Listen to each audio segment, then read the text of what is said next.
El Mencho no está muerto. Es hora de descorrer el telón de esta farsa que el gobierno mexicano intenta ocultar desesperadamente. El 22 de febrero de 2026, el cielo de Tapalpa, Jalisco, se espesó con el olor a pólvora y humo. Los medios de comunicación a nivel global interrumpieron sus transmisiones al unísono para emitir una noticia histórica. Nemesio Oseguera Cervantes, el fantasma más despiadado del bajo mundo, con una recompensa de $15 millones sobre su cabeza, había sido oficialmente abatido por el ejército. Los políticos alzaron sus copas para celebrar. El sangriento expediente del imperio del CJNG parecía haberse cerrado con un final perfecto. La verdad es que sí se derramó sangre de las fuerzas de seguridad, y un operativo a gran escala realmente se llevó a cabo. Pero detrás de las puertas cerradas, esa celebración escondía un presentimiento escalofriante. En lugar de exhibir la fotografía del cadáver ensangrentado como trofeo de guerra, tal y como se ha hecho en todos los operativos anteriores contra los grandes capos, las autoridades se hundieron en un silencio turbio y sospechoso. Pocos saben que, en las entrañas del AMPA y entre los investigadores independientes, corre como pólvora un guión completamente distinto. Al final de cuentas, ¿el Mencho realmente perdió la vida bajo la lluvia de balas? ¿O fue ese tan solo el disparo de salida para una fuga espectacular? ¿Por qué hasta este preciso momento no ha salido a la luz ni una sola imagen de su cadáver? ¿Qué hay de cierto en los fuertes rumores sobre una tumba clandestina en lo profundo de la sierra, que fue misteriosamente saqueada y dejada vacía justo antes de que comenzara el tiroteo? Y lo más brutal, ¿qué macabra teoría de conspiración está moviendo los hilos detrás de todo este teatro? La verdad ha sido sepultada. La cacería del fantasma apenas acaba de comenzar. Antes de que el mundo conociera el nombre de El Mencho, el hombre con una recompensa de $15 millones sobre su cabeza. Antes de que el cártel Jalisco Nueva Generación, CJNG, convirtiera a México en un matadero gigante, Nemesio Oseguera Cervantes era solo una sombra desdibujada entre los cerros bañados por el sol en Aguililla, Michoacán, tierra caliente. Un lugar que no solo arde por su clima inclemente, sino por ser la cuna de las redes de narcotráfico más antiguas de México. Nacido en una familia de campesinos en la pobreza extrema junto a sus 6 hermanos, la infancia de Nemesio no tuvo escuelas, no tuvo futuro, solo inmensas huertas de aguacate y un hambre que se aferraba a cada comida. El pequeño Nemesio tuvo que abandonar la escuela en 5º grado para partirse el lomo en esos campos aislados, donde la única ley que imperaba era la ley del más fuerte. ¿Alguna vez se ha preguntado qué es lo que puede transformar a un niño campesino desertor escolar en el demonio más despiadado del siglo XXI? La verdad es que la tragedia de El Mencho no comenzó con un disparo, sino con un sueño, el sueño de salir de la miseria. Como miles de jóvenes mexicanos en los años 80, Nemesio cruzó ilegalmente la frontera hacia California, Estados Unidos, pero el sueño americano rápidamente se convirtió en una pesadilla. A los 19 años, Nemesio fue arrestado por posesión de drogas. Pocos saben que, en una de sus caídas ante la policía estadounidense en 1992, para proteger a su hermano mayor, Nemesio agachó la cabeza y se echó la culpa. Una condena de 3 años tras las rejas, un sacrificio por la sangre. Quizás en el instante en que pisó esa prisión en Texas, aquel muchacho todavía era un ser humano con un fuerte arraigo por su familia. Pero el sistema penitenciario estadounidense no rehabilitó a Nemesio, lo moldeó. Le enseñó una lección de vida. La debilidad es un pecado capital y la lealtad es solo una moneda de cambio. Deportado a México, Nemesio tomó una decisión que cambiaría para siempre la historia del bajo mundo. Se puso el uniforme de policía.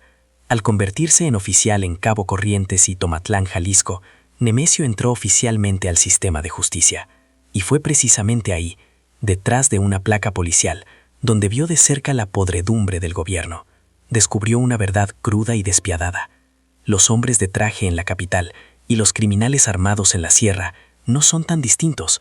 La única diferencia radica en quién le paga a quién. Rápidamente, Nemesio se convirtió en el brazo armado y protector del cártel del Milenio. De policía, mutó a sicario a sueldo, para luego ascender a líder. Cuando el cártel del Milenio se derrumbó, sobre esas mismas cenizas, Nemesio fundó el CJNG, el Cártel Jalisco Nueva Generación. El escrutinio público comenzó a rodearlo. El CJNG, bajo el puño de hierro de El Mencho, no era solo una organización criminal, era un ejército paramilitar. Armó a sus tropas con fusiles de asalto, lanzacohetes, vehículos blindados artesanales, los temidos monstruos y hasta drones cargados con explosivos. Gobernó a través del terror puro, a través de los videos de ejecuciones más sanguinarios jamás difundidos en Internet. Pero hagamos una pausa. Detrás de ese halo de rey sin corona, detrás de una fortuna valuada en decenas de miles de millones de dólares, ¿qué hay realmente? Es aquí donde la verdadera tragedia íntima del capo sale a la luz. A diferencia de capos legendarios como Pablo Escobar, a quien le gustaba alardear y despilfarrar dinero, o el Chapo Guzmán, con sus fiestas desenfrenadas y su desfile de amantes, el Mencho vivía como un animal acorralado. Padecía de una paranoia y desconfianza extrema. Lo llamaban el Señor de los Gallos, pues su única pasión eran las peleas de gallos. Confiaba más en esos animales que se destrozaban a picotazos hasta la muerte en los palenques que en su propia especie. Nunca usaba teléfono celular. No dormía en camas lujosas. Frecuentemente tenía que tirar un colchón delgado sobre la tierra sucia en campamentos improvisados en lo más recóndito de la sierra, moviéndose de un lado a otro cada noche para evadir los operativos de la Guardia Nacional. Y lo más cruel de todo, una verdad confirmada por los reportes de inteligencia de la DEA, el Mencho padecía insuficiencia renal terminal. El hombre que controlaba miles de millones de dólares no podía pisar un hospital de verdad. El verdugo que sembró la muerte para decenas de miles de personas ahora estaba siendo devorado por la muerte desde sus entrañas, día a día, hora a hora. Tuvo que construir su propio hospital clandestino en medio de la nada, en el Alcíhuatl, solo para mantener su miserable existencia conectado a diálisis. Un hombre que se pasó la vida decidiendo quién vivía y quién moría, terminó convirtiéndose en prisionero de su propio cuerpo en decadencia, confinado entre las sombras de los bosques. Tenía el dinero suficiente para comprar un país entero, pero no podía comprar un riñón por la vía legal. Esa ironía brutal nos obliga a hacernos una pregunta sumamente lógica. Un hombre tan paranoico que no usaba celular, un viejo lobo que fue policía y conocía a la perfección las entrañas del sistema político, y un enfermo terminal que contaba los días para morir, sería emboscado y abatido por el ejército de una manera tan limpia y sencilla en aquel operativo del 22 de febrero de 2026. ¿O fue esta más bien la vía de escape perfecta, calculada milimétricamente por una mente maestra, para pasar en paz sus últimos días?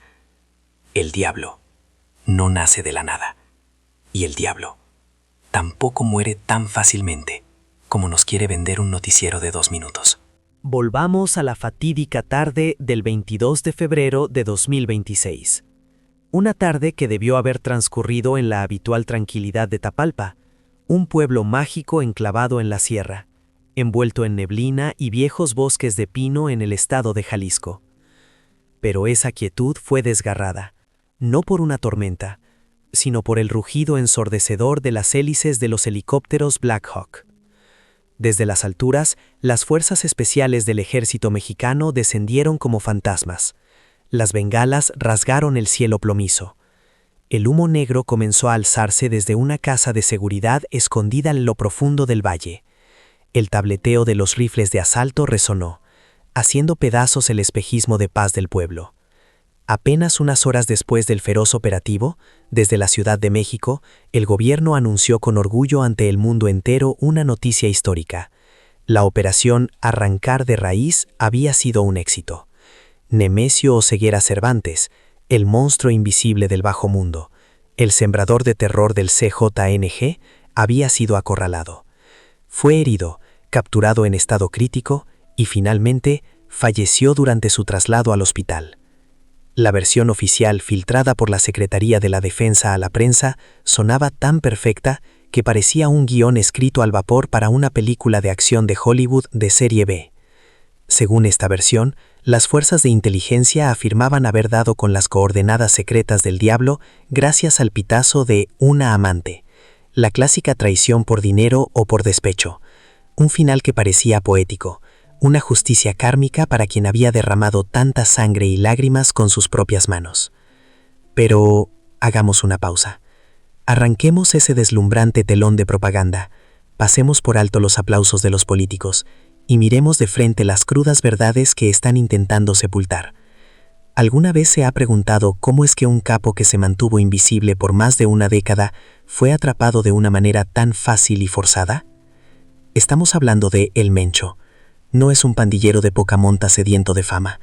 Tampoco es un hombre al que le guste despilfarrar billetes en las calles como Pablo Escobar, ni un narcisista obsesionado con dar entrevistas a actrices de Hollywood como El Chapo. El Mencho es un zorro viejo consumido por una paranoia y desconfianza extremas. Según los expedientes de inteligencia de la DEA, se negaba a usar teléfonos celulares o cualquier equipo electrónico por pánico a ser rastreado por satélite. Nunca dormía en camas suntuosas. Siempre se acostaba sobre la tierra sucia en campamentos improvisados en lo más espeso de la sierra, moviéndose sin descanso cada noche como un espectro sin cuerpo. No confiaba en nadie, ni siquiera en los de su propia sangre. Su única confianza estaba depositada en los gallos de pelea encerrados en jaulas de hierro. ¿Acaso un hombre con un instinto de supervivencia tan retorcido, un hombre que logró escabullirse de cientos de redes tendidas por Estados Unidos y México, podría ser entregado tan fácilmente por una amante justo en el momento en que el gobierno más necesitaba su cabeza? En el brutal mundo del narcotráfico mexicano, amante a veces es solo un título adornado que se usa para encubrir pactos mucho más oscuros. A puerta cerrada, los investigadores independientes y los pesos pesados del AMPA en Jalisco han empezado a susurrar un guión que hiela la sangre. Las malas lenguas aseguran que la misteriosa mujer que entregó las coordenadas aquel día no traicionó a El Mencho.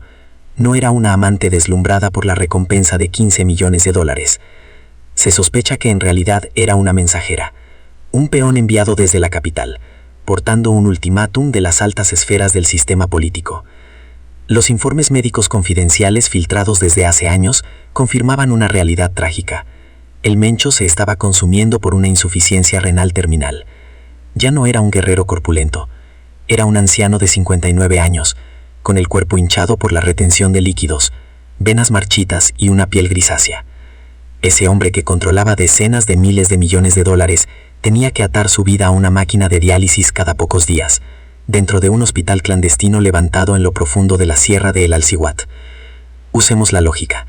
Un hombre desahuciado, que apenas podía caminar y le faltaba el aliento, ¿cómo iba a tener la capacidad de sostener una ametralladora y repeler a las fuerzas especiales? ¿Cómo es que un paciente en diálisis iba a saltar a una camioneta y acelerar a fondo para escapar bajo una lluvia de balas y bengalas? Desde hacía mucho tiempo se había convertido en una carga, en un fantasma agonizante que reinaba desde su trono únicamente infundiendo el miedo de sus viejas glorias. Se sospecha que el humo de la pólvora en Tapalpa aquel día no fue para acabar con una vida. Esa lluvia de balas fue en realidad el disparo de salida para la fuga más espectacular en la historia criminal moderna. Se rumora que la ambulancia militar con la sirena aullando y las luces rojas parpadeando a través del silencio de la noche jalisciense no transportaba un cadáver ensangrentado hacia una fría morgue. Por el contrario, era una escolta VIP de primera clase. Transportaba a un anciano enfermo, custodiado a salvo a través de todos los estrictos retenes del ejército, retirándose para siempre de la luz pública, para vivir sus últimos días en una instalación médica subterránea armada hasta los dientes. Sin embargo, este mismo inverosímil guión de fuga da a luz a otra pregunta que pone la piel de gallina. Un segundo secreto con el poder destructivo suficiente para demoler toda la fe del público en el sistema de justicia. Una pregunta que ha estado flotando sobre las cabezas del gobierno mexicano desde aquel 22 de febrero de 2026 hasta hoy.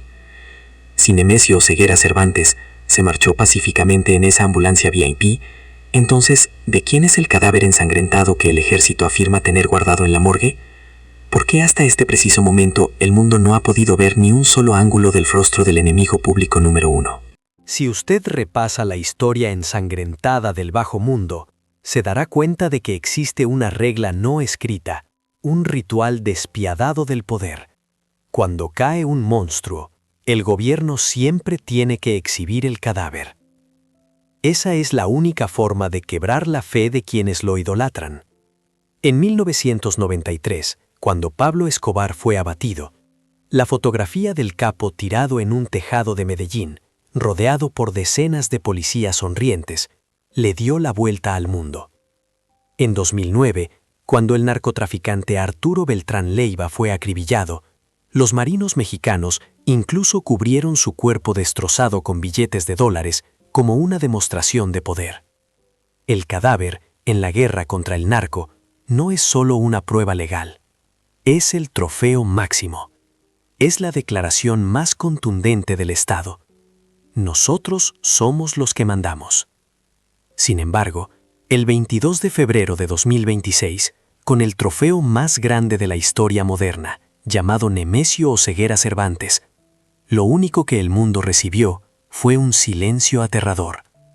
Un operativo militar masivo que costó millones de dólares y movilizó tanto a la Fuerza Aérea como a las Fuerzas Especiales, pero que concluyó sin que se publicara una sola fotografía de la escena, ni una imagen borrosa filtrada desde la morgue, ni un solo ángulo del rostro del enemigo número 1 quedó expuesto para que la población creyera que la pesadilla había terminado de verdad. La Secretaría de la Defensa Nacional justificó esta omisión utilizando frases como protección a los derechos humanos y protocolos de seguridad interna. ¿Nota usted la amarga ironía en esto? Un gobierno que nunca ha dudado en difundir imágenes dantescas de criminales de poca monta, ahora de repente habla de derechos humanos para el hombre que destrozó a miles de familias mexicanas. Detrás de las puertas cerradas de los institutos forenses, la sospecha sigue inflándose. El gobierno se niega rotundamente a hacer público el informe de la autopsia. A pesar de la presión de la prensa internacional y de la oferta de la DEA para enviar peritos independientes, México ha cerrado todas las puertas de golpe. Solo entregaron un frío certificado de defunción, acompañado de una promesa. Los resultados de ADN coinciden. Un simple créanos, pronunciado por un sistema que ya se cae a pedazos por la corrupción. Las dudas del público estallaron oficialmente y se convirtieron en indignación el día del funeral. En la narcocultura, los funerales de los capos siempre son eventos colosales. El ataúd suele dejarse abierto para que miles de sicarios pasen a despedirse bajando la cabeza. Las bandas tocan narcocorridos épicos día y noche. Pero el funeral de El Mencho se llevó a cabo en una atmósfera asfixiante y completamente alejada de la tradición. Fue una ceremonia relámpago, bajo una pesada vigilancia militar. Y el detalle más revelador, el que encendió la mecha de la teoría de la conspiración. El ataúd bañado en oro estuvo sellado de principio a fin. A nadie, ni siquiera a los hombres de mayor confianza del cártel, se le permitió mirar hacia adentro. No estaban enterrando a un capo, estaban enterrando una caja de metal. Las malas lenguas aseguran que, debajo de esa capa de oro, no estaba Nemesio Oseguera Cervantes. Había un vacío, o peor aún, un reemplazo macabro. Apenas unos días después del operativo en Tapalpa, una verdadera bomba estalló en el ciberespacio. De madrugada, un video borroso, grabado con un teléfono celular y de menos de 2 minutos de duración, apareció de la nada en grupos clandestinos de Telegram y se viralizó a la velocidad de la luz, antes de que los algoritmos lo eliminaran por completo. En el video se veía a una joven mexicana, con los ojos hinchados, llorando desconsoladamente en la oscuridad. Sus palabras salían entrecortadas, ahogadas por un pánico absoluto. Se llevaron a mi apá. Mi apá nomás era un campesino. Tenía la misma edad que ese viejo, el Mencho. También estaba malo de los riñones. La noche anterior, unos cabrones vestidos de militares se metieron a la casa. Dijeron que lo ocupaban para un asunto importante. Devuélvanme el cuerpo de mi apá. Regrésenme a mi apá. El que está en esa caja no es su pinche diablo. Al día siguiente, la cuenta que publicó el video se esfumó. Ninguna agencia de noticias tradicional se atrevió a mencionarlo. El gobierno guardó silencio. Pero en la mente de millones de ciudadanos se había dibujado un guión de terror.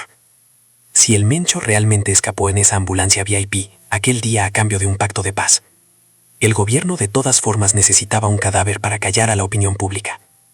Necesitaban un doble. Un hombre inocente, de la misma edad, de la misma complexión. Y lo más importante, que llevara dentro de sí un riñón necrosado, para que coincidiera con el expediente médico del capo. Un chivo expiatorio que fue secuestrado en la noche, ejecutado en las sombras y metido en una bolsa para cadáveres, para que el gobierno pudiera declarar su victoria con la frente en alto. Eso no es solo una mentira, es un crimen de Estado. La verdad quedó sepultada bajo 2 metros de tierra fría. Nadie sabe dónde está ahora la joven de aquel video, si sigue viva o si ya está muerta. Solo se sabe que, si esta teoría es cierta, el precio de la farsa política del 22 de febrero no es solo una burla a la justicia, es un precio que se pagó con la sangre de los más pobres y olvidados. Otra razón que nos da todo el derecho a dudar sobre la muerte de El Mencho radica en la propia reacción del imperio que tanto le costó construir. En el brutal bajomundo, la muerte de un gran capo nunca viene acompañada de silencio o lágrimas de debilidad. Tiene que ser respondida con sangre, con fuego y con la destrucción más aterradora para demostrar que el hilo del poder no se ha roto. Basta con mirar la historia reciente de México. Cuando Ovidio Guzmán, el hijo de El Chapo, fue capturado por el ejército, el cártel de Sinaloa convirtió inmediatamente a Culiacán en una zona de guerra. Tomaron rehenes, dispararon armas de alto calibre contra aviones comerciales en pleno despegue y obligaron al gobierno mexicano a arrodillarse y liberar al muchacho. Por lo tanto, siguiendo una lógica básica, si el demonio más sanguinario del mundo, el Mencho, realmente hubiera sido abatido por el ejército en Tapalpa, todo el territorio mexicano debió haberse hundido en un mar de sangre. El Cártel Jalisco Nueva Generación, CJNG, con su gigantesco arsenal, debió haber salido a cazar altos funcionarios, bombardear edificios gubernamentales y arrastrar al país a una guerra civil a gran escala. Y a simple vista, parece que hicieron exactamente eso. En los días posteriores al 22 de febrero de 2026, el CJNG parecía haber enloquecido de verdad. Miles de sicarios tomaron las calles, bloqueando 12 estados. Cientos de vehículos, desde tráileres hasta autobuses, terminaron calcinados y atravesados en las carreteras, formando narcobloqueos colosales. 25 elementos de la Guardia Nacional cayeron en fieros enfrentamientos en Jalisco y Michoacán. La prensa mundial lanzó titulares espeluznantes sobre la furia del diablo. Pero, si usted es un investigador independiente, si se toma la molestia de dar un paso atrás para mirar el panorama completo de ese infierno, descubrirá un vacío que hiela la sangre. Los analistas de seguridad más astutos han señalado un punto ciego aterrador. Durante toda esa racha de narcobloqueos y violencia brutal que sacudió a 12 estados, absolutamente ningún civil perdió la vida. Y, curiosamente, ni un solo turista internacional, ingeniero extranjero o parque industrial clave fue tocado. ¿No le parece una incongruencia que pone los pelos de punta? Un cártel terrorista, infame por su brutalidad, que nunca dudó en lanzar granadas contra multitudes, que solía colgar a docenas de víctimas en puentes peatonales para sembrar el terror, ahora de repente se vuelve humanitario y muestra una disciplina militar tan pulcra como para esquivar todos los objetivos económicos sensibles? A puerta cerrada, los observadores del crimen organizado empezaron a atar cabos. Las malas lenguas aseguran que esto no fue en absoluto el caos de una venganza ciega. Se sospecha que fue violencia guionizada, una violencia pactada, un espectáculo en llamas, pero coreografiado con precisión quirúrgica para cumplir con un acuerdo no escrito en la víspera del Mundial de Fútbol de 2026. Para entender esto, tenemos que mirar a los hombres que aguardaban en las sombras por el trono. El más destacado es Hugo Gonzalo Mendoza Gaitán, alias El Sapo, la despiadada mano derecha y el hombre que controla al brazo armado más letal del CJNG. Si el Mencho estaba realmente enfermo y se había convertido en un lastre desde hace tiempo, ¿por qué lobos como El Sapo no se amotinaron para arrebatarle la corona? La respuesta es simple: no tenían necesidad de traicionarlo, porque ya les habían pavimentado el camino para una transición de poder pacífica gracias a un acuerdo con el gobierno. Los narcobloqueos y las balaceras en los 12 estados fueron en realidad una obra de teatro diseñada para servir a los intereses vitales de ambos bandos. Por el lado del CJNG, la nueva generación de líderes como El Sapo necesitaba una demostración colosal de poder de fuego para intimidar a los cárteles rivales, como Sinaloa o los Mezcales, que acechaban para devorarse su plaza.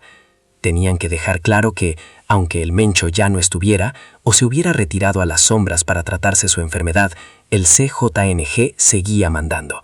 pero debían acatar al pie de la letra la regla de oro impuesta por el gobierno. Pueden agarrarse a balazos con el ejército, pero tienen estrictamente prohibido tocar las venas económicas del país o meterse con los turistas del mundial. Por el lado del gobierno, necesitaban los vehículos calcinados y los enfrentamientos escandalosos en los noticieros para demostrarle a la inteligencia estadounidense y al mundo entero: ya ven, de verdad matamos a El Mencho. Su muerte es real y aquí estamos pagando los platos rotos. La verdad quedó sepultada bajo las cenizas de esos autobuses quemados. Esa brutal represalia no fue un llanto de luto por un líder caído. Fueron los fuegos artificiales celebrando una nueva era, donde el narco y el gobierno siguen dándose la mano para repartirse el gigantesco pastel del poder. Pero la mayor tragedia de todas no radica en los capos multimillonarios ni en los políticos corruptos. La verdadera tragedia son los 25 elementos de la Guardia Nacional que se quedaron tendidos para siempre en esos oscuros días de febrero. Se pusieron el uniforme y tomaron sus armas creyendo que iban a luchar para defender a su patria del mal. Pocos saben que su sangre, según las sospechas, fue solo la utilería sangrienta que tenía que derramarse para que el teatro pareciera real. Las vidas de esos padres y de esos hijos fueron utilizadas como el costo a pagar para mantener contentos a Washington y a la FIFA. En este despiadado juego de tronos, esos soldados de a pie serán siempre simples peones desechables en un tablero de ajedrez donde los poderes ocultos ya decidieron el final de la partida. Todo crimen perfecto, por más meticulosamente que se encubra, necesita un motivo perfecto para desencadenarse. Si Nemesio Oseguera Cervantes realmente no está dentro de ese ataúd sellado, si toda demovilización que hizo temblar la tierra en Tapalpa fue solo un teatro sangriento montado para encubrir una fuga, surge una pregunta colosal. ¿Por qué el gobierno mexicano, con decenas de miles de soldados y el orgullo nacional en juego, se arriesgaría a montar una farsa para engañar al mundo entero? ¿Por qué habrían de doblegarse ante un hombre agonizante? La respuesta, por más cruel que suene, no se encuentra en la palabra justicia. La respuesta yace en cifras financieras astronómicas y en la pura supervivencia política de un régimen al borde del abismo. Para descifrar el verdadero motivo detrás de este engaño histórico, tenemos que desempolvar el expediente de un evento sangriento ocurrido justo antes, una chispa que terminó por calcinar la última gota de paciencia de la comunidad internacional y acorraló al gobierno mexicano contra la pared. Apenas un mes antes de que estallara el teatro en Tapalpa, en enero de 2026, una tragedia espeluznante le asestó un golpe letal al corazón económico de México. En el estado de Sinaloa, 10 ingenieros canadienses de alto nivel de la minera Vizsla Silver fueron levantados, secuestrados, a plena luz del día por un comando armado mientras inspeccionaban una nueva veta de plata. Días después, los cadáveres de 5 de ellos aparecieron tirados a un costado de la carretera, con brutales huellas de tortura, el inconfundible sello de ejecución de los cárteles.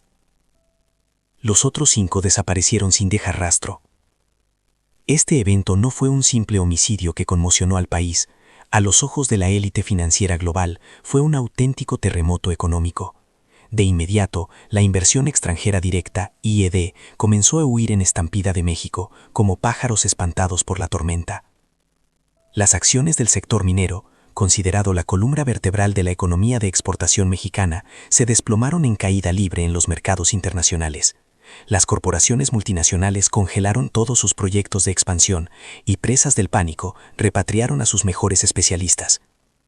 En cuestión de unas cortas semanas, el país estaba desangrando por miles de millones de dólares en inversiones. La economía estaba al borde del colapso ante la impunidad de los cárteles, que el Estado parecía totalmente incapaz de controlar. Pero esa no era la peor de sus pesadillas. Una presión infinitamente más asfixiante amenazaba con estrangular a la cúpula del poder en la capital. La verdadera pesadilla tenía nombre y apellido: el Mundial de la FIFA 2026. El reloj en cuenta regresiva para el evento deportivo más grande del planeta, coorganizado por Estados Unidos, Canadá y México, ya se medía en meses.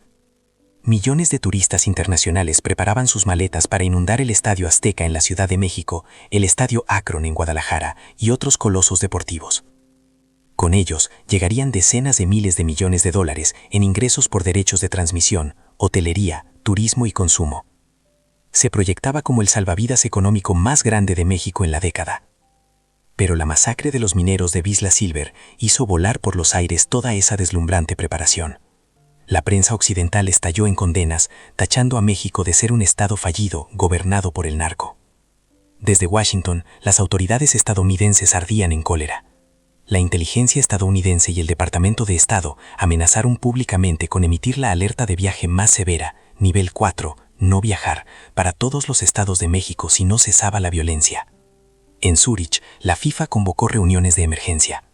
Los rumores de pasillo aseguraban que la FIFA había enviado un ultimátum directo al escritorio del presidente de México. O limpiaban las amenazas de seguridad de inmediato, o le quitarían el derecho a ser sede y trasladarían todos los partidos a estadios de reserva en Estados Unidos. Se imagina la presión asfixiante que aplastaba los hombros de la cúpula gubernamental en ese momento. Perder la sede del Mundial no era solo una catástrofe económica, era una humillación nacional imborrable y una sentencia de muerte política para cualquier partido en el poder. Estaban acorralados, con la espalda contra el precipicio. La cruda realidad era que el ejército mexicano no podía erradicar en un solo mes a cárteles con raíces kilométricas. Eso era una fantasía. Pero necesitaban un milagro. O, mejor dicho, a puerta cerrada, se dieron cuenta de que estaban desesperados por encontrar un chivo expiatorio monumental para ofrendarlo en el altar de los medios. Necesitaban un nombre con el peso suficiente para eclipsar la masacre en Sinaloa, lo bastante sangriento para que los estadounidenses tragaran el anzuelo, creyendo que se había hecho justicia, y con el prestigio necesario para convencer a la FIFA de que el gobierno mexicano aún conservaba el monopolio de la fuerza. Pero entonces, ¿cómo atrapas a un fantasma invisible que ha burlado la quesería de los satélites estadounidenses y las fuerzas especiales mexicanas durante 15 años? No puedes atraparlo. Solo puedes negociar con él. Pocos saben que una coincidencia de tiempos creó la tormenta perfecta para el trueque más sucio imaginable. Como ya analizamos, el Mencho para entonces era un anciano de 59 años, con el cuerpo destrozado e hinchado por la insuficiencia renal terminal. Ya no era un guerrero invisible, se había convertido en un lastre gigantesco para la organización, obligado a moverse arrastrando una máquina de diálisis. Al mismo tiempo, la nueva sangre del cártel Jalisco Nueva Generación, CJNG, liderada por el sangriento El Sapo, acechaba lista para tomar el trono. Querían deshacerse de un líder viejo y figurativo para reestructurar libremente su red global de narcotráfico, pero no querían detonar una carnicería interna. Un bando, el gobierno, necesitaba desesperadamente una victoria política espectacular, a cualquier costo, para salvar el Mundial. El otro bando, el CJNG, necesitaba una transición de poder pacífica sin que el ejército los arrancara de raíz. Y el hombre en el medio, el Mencho, contaba los días buscando un santuario subterráneo y tranquilo para exhalar sus últimos suspiros. Todos los intereses convergieron de golpe en un solo punto. Las malas menguas aseguran que a través de los intermediarios más poderosos, se firmó en secreto un pacto diabólico bautizado como la Pax Mafiosa. Se sospecha que los términos fueron dolorosamente claros. El gobierno no mataría realmente al Mencho. A cambio, el Mencho estaba obligado a morir en los titulares de la prensa. Aquel fatídico 22 de febrero de 2026, se dice que el ejército mexicano no desplegó a sus fuerzas de élite para asesinar, sino para limpiar el terreno y escortar al diablo hacia un retiro seguro, a bordo de una ambulancia VIP militar, ayudándolo a evaporarse para siempre del radar judicial del mundo. A cambio de esta liberación, el gobierno recibió un cadáver desfigurado como doble de riesgo en la morgue para cantar victoria, apaciguar la furia de Washington y retener intacto el derecho a organizar el Mundial. En cuanto al CJNG, la nueva generación de jefes recibió luz verde del Estado para continuar con su imperio subterráneo, pero bajo una condición inquebrantable. Prohibido tocar las minas de plata occidentales y terminantemente prohibido derramar una sola gota de sangre de turistas o extranjeros durante el torneo. Aquellos narcobloqueos de autobuses incendiados sin víctimas civiles fueron precisamente la señal de que el cártel había aceptado los términos. Un apretón de manos perfecta en la penumbra. La verdad quedó sepultada bajo los discursos triunfalistas sobre la victoria de la justicia. Desde este ángulo, el Mencho no está muerto. Simplemente acaba de cobrar el contrato de jubilación más caro y escandaloso en la historia de la humanidad. En realidad, cuando se emitió la noticia de la caída de El Mencho, el gobierno de Claudia Sheinbaum fue el que se llevó todo el botín. Al asumir el cargo a finales de 2024, Sheinbaum cargaba sobre sus hombros una presión descomunal, sin precedentes en la historia de México. Como la primera mujer presidenta, heredó un aparato de seguridad en ruinas de su predecesor, marcado por la polémica política de abrazos, no balazos. El país estaba sumergido en un baño de sangre, los cárteles operaban a sus anchas, Y como ya analizamos, la crisis de la mina de plata en Sinaloa y el ultimátum de la FIFA habían empujado a su administración al borde del abismo. Sheinbaum necesitaba un milagro para demostrar mano dura. Necesitaba una victoria contundente para dejar claro que, bajo su mandato, el Estado era el único dueño del poder absoluto. El primer y más grande beneficio, una legitimidad absoluta. Haber derribado al monstruo invisible ante el cual tanto Estados Unidos como los presidentes anteriores se habían mostrado impotentes, la convirtió en una verdadera dama de hierro ante los ojos del mundo. Segundo, la salvación de la economía. Inmediatamente después de la noticia bomba, la bolsa de valores rebotó. Los inversionistas mineros canadienses respiraron aliviados y cancelaron su fuga de capitales. Y tercero, el más crucial, el seguro de vida para el Mundial 2026. Washington guardó en el cajón sus amenazas de cerrar la frontera y la FIFA envió sus felicitaciones al gobierno mexicano. El teatro montado en Tapalpa resolvió a la perfección todas las crisis en una sola noche. Una jugada maestra política tan perfecta que resulta inconcebible. Pero eso es solo la punta del iceberg. La verdad sepultada, tarde o temprano, termina germinando en la oscuridad.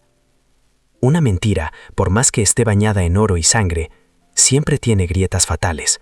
El gobierno subestimó terriblemente al pueblo mexicano. Una sociedad que ha convivido con las mentiras de Estado durante décadas no se deja dar a tole con el dedo tan fácilmente. La euforia inicial rápidamente le cedió el paso a un escepticismo glacial. Semanas después del operativo del 22 de febrero, la opinión pública comenzó a escarbar en los detalles. Empezaron a cuestionar: ¿por qué ocultar las fotos del cadáver? ¿Por qué la autopsia fue clasificada como secreto de Estado? ¿Por qué el funeral de un capo de ese calibre terminó a toda prisa con un ataúd de caoba sellado herméticamente de principio a fin? Y lo más espeluznante, el video filtrado de la joven llorando a su padre, secuestrado para ser el doble, se convirtió en la chispa que incendió la confianza pública.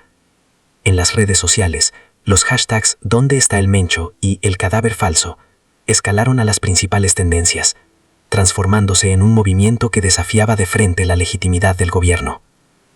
El pueblo simplemente dejó de tragarse el cuento de la muerte del Mencho. Y es precisamente este despertar el que está arrojando al gobierno de Claudia Sheinbaum a una pesadilla mucho peor que cuando el capo seguía suelto. A puerta cerrada en Palacio Nacional, el pánico ha comenzado a propagarse. La administración se enfrenta ahora a repercusiones destructivas. Primero, una profunda crisis de credibilidad. La sospecha está corroyendo el apoyo al gobierno.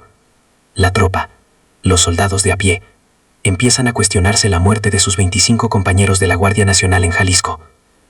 ¿Acaso sus hermanos de armas cayeron defendiendo a la patria, o solo murieron para servir de utilería en un sucio teatro político? Cuando las Fuerzas Armadas pierden la fe en sus líderes, los cimientos mismos del Estado comienzan a tambalearse.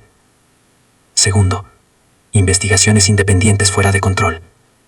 El tufo a encubrimiento ha asusado a los periodistas de investigación y a las redes de inteligencia clandestinas a escarbar más profundo. Si un día, tan solo una fotografía o un audio que demuestre que el Mencho sigue conectado a su máquina de diálisis en alguna sierra se llega a filtrar en Internet, todo el gabinete colapsaría de inmediato bajo la furia abrasadora de toda la nación y las represalias implacables de Estados Unidos. Tercero, y lo más despiadado, el gobierno se ha convertido a sí mismo en rehén del cártel. Si el pacto de la Pax mafiosa es real, entonces ahora mismo los nuevos capos del CJNG, como el Sapo, tienen en sus manos el secreto más letal de la nación. El cártel puede usar la supervivencia de El Mencho para chantajear al Estado.